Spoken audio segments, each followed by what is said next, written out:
there, folks. Welcome to the channel. I'm glad you could be here. We are right in the middle of preparing for Celebrate Sausage Season 5.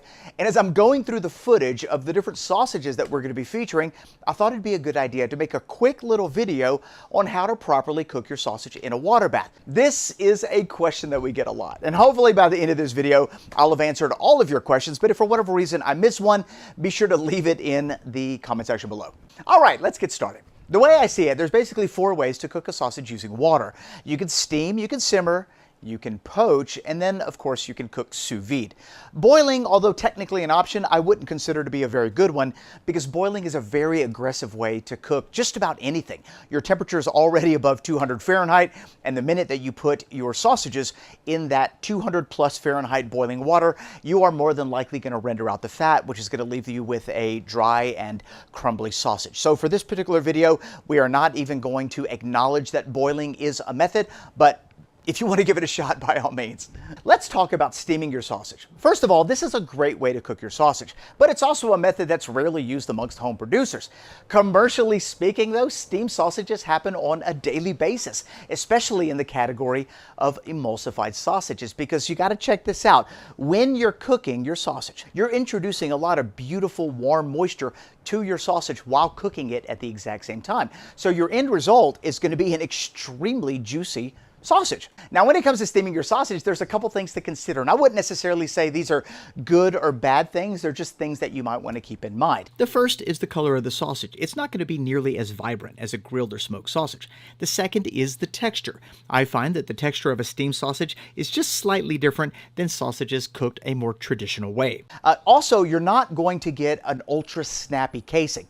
If the sausage was prepared correctly, your casing will be tender, but it's not going to be snappy. Snappy comes when the casing crisps up. So personally speaking, if I'm going to use the steam method to cook sausages, and I got to be honest, I rarely ever do, one of the sausages I would use it on is the emulsified sausage. The emulsified sausage greatly benefits from the steam method of cooking. If you've ever tried to make, a frankfurter, a hot dog, any of those sausages at home, and you cook the raw sausage in your smoker or on your pit, then you'll know that often it will end up with a very rubbery, kind of chewy texture. Well, steam cooking completely overcomes that because of the intense amount of moisture that's being added to the sausage. The other reason that I might want to use the steam method to cook my sausages is if, let's say, I wanted to do a pre-cook on sausages. Let's say I wanted to do a British banger, an Aussie snag, or I don't know, a bratwurst or something like that. And I wanted to set the meat and make it ultra juicy. Steaming would be a great way to do that. But because it produces a slightly softer texture with a tender casing, for me, that's a pre-cook. At that point, I would finish it on the grill, which is going to firm up that casing, give you that absolutely beautiful color, that kiss of flavor that you're going to be getting, whatever method you choose, and it'll turn out absolutely amazing. And so for me, like I said earlier, it's a method I rarely use. So if you want to give this method a go, here's how you do it. Grab a steamer pot, make sure it has a lid, put a little bit of water in the basin, turn the fire on.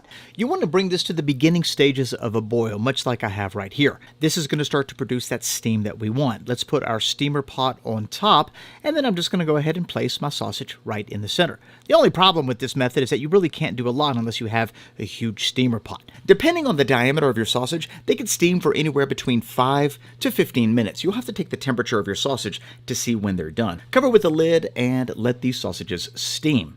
10 minutes have now passed, and I can tell you right now, these sausages are totally done. We're going to move over to our cutting board so that we can do a temperature check and a quick taste test. One particular problem with this method is that if you don't watch the temperature, you can very quickly overcook your sausage and render out the fat. Our internal temperature is perfect, and like I said earlier, this small diameter hog casing only took about 10 minutes. The color of your sausage that's been steamed can seem a little dull, depending on your recipe, but for bratwurst, this is actually pretty normal. And when we give it a cut, you're going to notice that we have an extremely juicy sausage. No problem there. That's one of the benefits of steaming. Let's give it a bite. Sausage was good, and although the casing was tender, it wasn't as tender as I would prefer. And that's one of the things that you get when you steam a sausage that has a hog casing, which isn't really a problem if you end up cooking a sausage where the casing gets removed before eating. Let's talk about simmering your sausage. This is one of the more popular ways of cooking your sausage. Matter of fact, if you look at many sausage recipes, often they will recommend simmering your sausage as a form of cooking. And what's interesting about simmering your sausage is that you don't necessarily have to use water. You can use a wide range of liquids, from chicken, beef, vegetable stock, to beer, and each one of those liquids is going to impart its own flavor. Simmering is a great way to cook your sausage. I do it all the time because it kind of incorporates the idea of steaming as well as poaching, and then it finishes on a skillet, which is going to give you a nice juicy product that's well set and has a beautifully tender casing. I mean, think about beer brats, how you poach those in beer for a little while. And so it seems fairly easy and straightforward. You're going to put your sausage In a skillet with your cooking liquid. In this case, I'm using beer, but you could use water. Really, it doesn't matter. In this example, I'm going to be infusing quite a bit of flavor as we're simmering our sausage not only in beer, but with caramelized onions and some beef bouillon. And that's what's kind of cool about this particular method, is that you can infuse lots of different flavors through the cooking process. So in this case, I'm just adding that beef bouillon, and we're going to bring the liquid to a simmer. The idea here is to just bring it to a simmer and then turn your heat down. You don't want to bring it to a boil. So right here, we're just starting to simmer. That's absolutely perfect. I'm going to go ahead and add my sausages, and notice how the cooking liquid is only about 50% covering the sausage. We're going to cook each side of those sausages for about 4 to 5 minutes. Simmering does cook at a slightly higher temperature, which is why you don't cook it very long.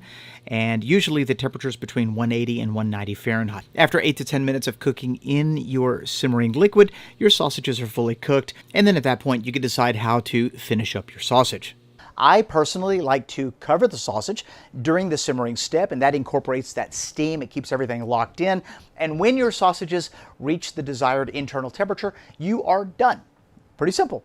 The only thing that you want to look out for when simmering your sausage is overheating your sausage, basically cooking it too hot. And so just keep the temperature below 185, monitor it, and you should be good to go. Let's talk about poaching your sausage. This particular method is a very interesting method of cooking your sausage, and I generally only reserve poaching sausages for emulsified sausages. So most of the other sausages I don't poach. The reason being is because you're not going to get a great color. When you poach a sausage, it tends to be a bit on the muted side, as opposed to cooking it on a pit or maybe even cooking it in your smoker. So your color is definitely going to suffer a little bit, and the tenderness of your casing might suffer depending on your sausage recipe. So if you're using a sheep casing, anywhere between 16 millimeter to, let's say, 28 millimeter, you should be fine. It's going to be a nice tender casing, which is why I typically only do hot dogs, things that are emulsified in the poaching liquid. The bigger your casing gets, so if you go hog casing, 32 to 34 millimeter, 36 to 38 millimeter, right? The bigger the diameter, the thicker the walled casing, the more chewy and rubbery that casing is going to turn out in the poaching liquid. And so if you stick with a thin walled casing, a smaller diameter casing, you're going to have a beautiful, nice, tender bite. But it's not going to be snappy, all right? So there's a couple things you do need to consider. What I do like about poaching is that it does retain maximum juiciness, right? You're going to lock in those flavors because you're in essence cooking this in water or chicken stock or beef stock or whatever liquid. The other thing I like about poaching your sausage, for me specifically emulsified sausages, is that it pre-cooks your sausage. A pre-cooked sausage is almost never going to have the same problems as a raw sausage when it comes to cooking. This is why I almost always double cook my sausages, and maybe we'll make a separate video on the finer points of that particular topic. But when you take a pre-cooked sausage and you set it on your grill or in your smoker or whatever, all you're doing is heating it up. It's already cooked, it's already set, and you don't have to worry too much about heat zones, temperature differences, fire flare-ups, because it's already set and it's already pre-cooked. Your end result is going to be absolutely amazing. It's going to be super juicy, and because you're more than likely finishing it on a pit or on a skillet, it's actually going to firm up and you will get that nice, tender, snappy casing.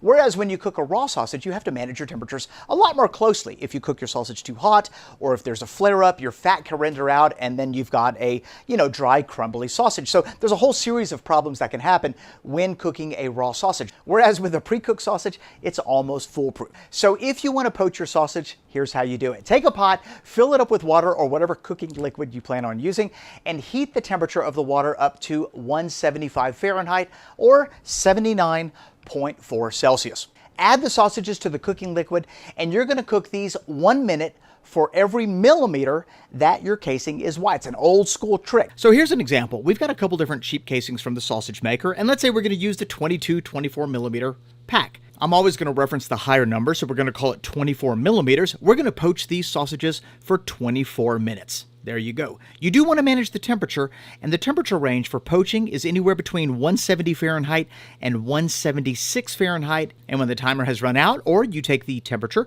pull them out of the cooking liquid and set them in an ice bath so that they can cool down. So when it comes to poaching, just remember, 1 minute for every millimeter that your casing is wide. You are good to go. Pull them out of the poaching liquid, and at that point you could do whatever it is you plan on doing with your sausage. Finally, we're going to talk about the last method of water cooking your sausage, and that is using the sous vide method. And this is quite possibly my favorite way to water cook a sausage. If I'm going to water cook a sausage, it's more than likely going to be utilizing this method because it just has so many benefits. Number one, you get to precisely manage the temperature. The simmer, the poach, and the steam method are all still relatively hot methods for cooking your sausage. You do have to manage the temperature very carefully, and it's super easy to overdo it. You can ruin your sausage very quickly if you let your temperature get too hot. Whereas the sous vide method, you dial in your temperature. You put it to whatever you want. It's a very precise setting, and then you can allow your sausages to cook very gently, very calm. Because your sausages are in a vacuum sealed bag, you're already going to be locking in the moisture, and so no moisture is going to be evaporating out. As far as the texture goes, the sous vide method is going to be a little bit softer depending on what temperature you cook it at. The casing will still be nice and tender, although it's not going to be snappy. And so the sous vide method is a great way to cook a sausage if you're going to go water bath and you have an immersion circulator, although you got to know that you're not going to get the same color or flavor as if you were to do it on a pit or in a smoker. So it's going to give you a completely different product.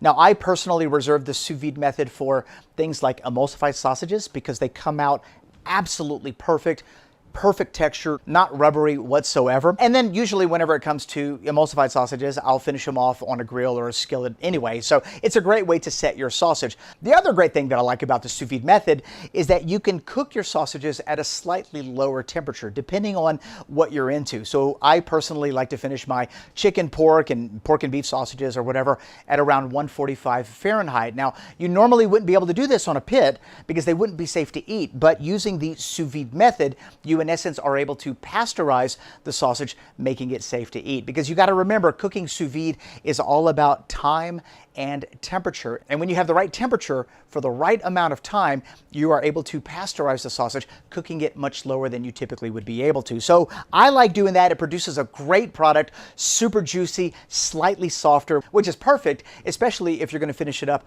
on a pit where you're going to end up firming it up just a little bit more and get that nice snappy casing. So in my opinion, cooking your sausages sous vide is a great way to do it. I mean, it's almost foolproof. It is very difficult to screw up a sausage when you cook it in this manner. Now, with that being said, if you do happen to cook a sausage under vacuum using an immersion circulator and you're finished with the cooking process, you pull the bag out and it's full of rendered fat, your sausage is dry and crumbly, do not blame the cooking method because I promise you it is not the sous vide method's fault. It is the process in which you made your sausage. Somewhere along the lines you screwed up and during the cooking process the fat rendered. But you got to kind of go back to the process of how you made your sausage and start to tighten that up a little bit because it is almost impossible, if your sausage is made correctly, to screw up the sausage cooking it at such low controlled water temperatures. That's just my personal thoughts on the issue. If you plan on cooking your sausage using the sous vide method, there are a couple things you need to know. Number one, and this is kind of more of like a pro tip, always put your sausage in a bag before you put it in the water. Never put your sausage in the water alongside your immersion circulator. And the reason you want to always put it in a bag is more to protect your immersion circulator than anything else. Every time you cook a sausage, there's always going to be something that renders, and that's if you make it perfect. But in the event that you might have had a weird incident where maybe your grinder plate and your knife wasn't sharp, or your temperature wasn't cold enough when you ground your meat and fat, or whatever the problem is, and it happens, what you don't want is all of that rendered oil, all of that rendered fat, all of the different liquids from your sausage to just seep out into the water that your immersion circulator is spinning around. All of that oil, spices, dirty water, it's going to be circulating around. It's going to stick to your heating element, especially as it cycles on and off. It's going to be going through the fan system, and it's just going to be a nightmare to clean. Trust me, I speak from experience. It's also going to shorten the life of your immersion circulator. So do yourself a favor and always put your sausage in a bag when you go to cook it via the sous vide method. So how long do the sausages need to cook using the sous vide method? This is a question we get constantly, and I'm about to make it super simple for you. When cooking sausages sous vide, all you're looking for is for the internal temperature, the very center of the sausage, to get to your target temperature. And depending on the temperature that you're cooking your sausage at, you might want to add a little bit extra for pasteurization. I personally set the temperature on my sous vide for 145 Fahrenheit. I like the juiciness, I like the texture that it provides, but you can cook your sausage anywhere between 140 Fahrenheit to about 155, realistically would be my high end. But you're going to have to experiment with that to see if you notice a huge difference and which one you like. Here's how long you cook your sausage. Cook for 1 hour for every inch that your casing is wide. So if you have a 4-inch diameter casing, as in the case of a mortadella or a Taylor ham, or maybe even a salami cotto, 4 inches wide, you're going to cook it for 4 hours. If you have a 1-inch round sheep casing, you're going to cook it for 1 hour. And that's it. It's just that simple. So what's going to happen is your sausage is going to get to that internal temperature in about 95% of that time. The remaining 5% of that time is just going to help to pasteurize your sausage. And so in my case, if you tend to cook your sausages at a slightly lower temperature than what most people would, that extra 5% pasteurizes it, makes it completely safe to eat. All right, guys, quick recap. We've got steaming, simmering, poaching, and sous vide. When it comes to steaming, you're going to bring your water to a slow boil, steam your sausage for 5 to 15 minutes, and then once you hit your target temp, they're done. This is a great method for emulsified sausages. They're going to end up super juicy, but depending on your recipe, like if you don't add any kind of curing salt, they are going to lack a bit of color. Your casing is not going to be snappy, and it is incredibly easy to overcook your sausage. When it comes to simmering your sausage, you're going to bring your cooking liquid to a very gentle simmer, place your sausages in there, and then simmer your sausage for 3 to 5 minutes on each side. Once you hit your target temperature, they are done. It is super easy to overcook your sausage if the temperature gets too high. Your casing is going to be tender, and the color is going to be opaque depending on your recipe. If you want to poach your sausage, you're going to bring your cooking liquid to 175 Fahrenheit or 79.4 Celsius, and you will then put your sausages in the cooking liquid. You're going to cook for 1 minute for every millimeter that they are wide. So if you're using a 30 millimeter sausage casing, then you're going to poach for 30 minutes. It is super easy to overcook your sausage if the heat gets too high, so you really have to manage the temperature. The casing will be tender, and the color will also be opaque. This is a great method to cook emulsified sausages, or sausage where you either want to pre-cook them or eat them without a casing, much like the Weisswurst sausage. And then finally, we have the sous vide method. You're going to set the temperature on your immersion circulator. I would suggest the temperature range anywhere between 140 Fahrenheit to 155 Fahrenheit, 60 Celsius to 68.3 Celsius. Cook 1 hour for every inch that your sausage is wide. So if you're using a 4-inch casing or a 100 millimeter casing, you're going to cook for 4 hours. If you want to water cook your sausage, this is a great method because it's very difficult to overcook your sausages. Matter of fact, you can forget about them and come back 1 or 2 hours after your timer has ended, and your sausages are still going to be perfectly fine because the temperature of your sausage is never going to exceed what you have your immersion circulator set for. Your sausage is going to end up juicy, casing will be tender, but depending on your recipe, the color might suffer slightly. This method does require some special equipment like an immersion circulator and possibly a vacuum sealer, but it's great for emulsified sausages or sausages where you want to pre-cook. If you have any questions, leave them in the comment section below. And if you'd like to see more videos like this, kind of behind the scenes sausage making videos, let me know in the comment section below some of the different areas that you might be having troubles with, and we'll be sure to address them. Be sure to leave this video a thumbs up if you enjoyed it. And if you haven't already subscribed and you enjoy the craft of charcuterie of sausage making, you're going to want to hit that subscribe button and that notification bell, because in just 6 weeks, we are premiering Celebrate Sausage Season 5, and I can't wait for you to see what we got lined up. Thanks a lot for being here. We'll see you in the next one. Bye-bye.